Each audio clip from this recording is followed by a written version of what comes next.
আসসালামু আলাইকুম ওয়া রাহমাতুল্লাহি ওয়া বারাকাতুহু। আপনারা সবাই কেমন আছেন? শুভ দুপুর সবাইকে। আজকের দিনটা ছিল আমার ছুটি। খাওয়া দাওয়ার পর একটু বেরোলাম। হঠাৎ করে পেয়ে যাই আমার এক ফ্রেন্ডকে, যার গাড়ি আছে, আমার আবার গাড়ি নাই, ওর গাড়ি ছিল। তাকে বললাম, দোস্ত অনেকদিন যাবৎ লন্ডনের বাইরে যাই না, চল একটু জঙ্গলগুলি দেখে আসি, গ্রাম এলাকাগুলি। সে হাসি মারল, বলতেছে তুই এত শহর পরে এখন গ্রামে যাচ্ছিস কেন? আমি তাই অনেক দেখে ফেললাম শহর, আর ভালো লাগছে না, চল একটু ঘুরে আসি, একটু কফি খেয়ে আসবো না, একটু ঘুরে আসবো না। তারপর সে বলে চল ঠিক আছে, কোন দিক দিয়ে যাবে? আমি এই রোডটা বেরিয়ে যা দেখি।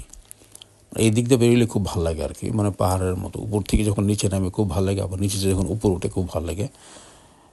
আমি এখানে বেশ কিছু ভিডিও বানিয়েছি আপনাদেরকে দেখানোর উদ্দেশ্যে, আপনার দেখলে ভালো লাগবে অবশ্য। কারণ লন্ডন সিটিতে শুধু বিল্ডিং ছাড়া কোনো কিছু আমরা চোখে দেখি না, তাই মাঝে মাঝে যে বাইরে গেলে হয় কি ভালো লাগে।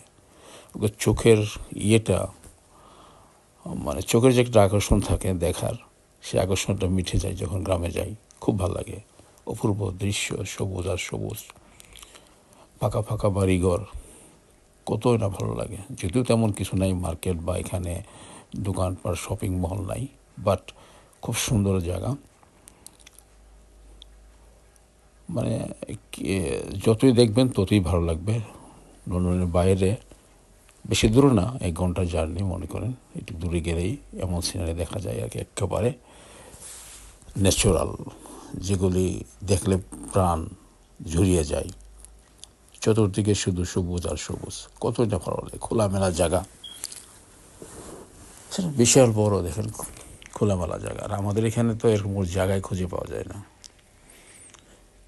যার কারণে মাঝে মাঝে ভুল হয়ে যায়। সেজন্য মাঝে মাঝে চাই একটু বাইরে একটু ঘোরাফেরা করি, ভালো লাগে, মনটা একটু চেঞ্জ আসে, খুব ভালো লাগে। যাই হোক, আরও দেখাবো আপনাদেরকে। ভালো থাকুন, সুস্থ থাকুন, আল্লাহ হাফেজ।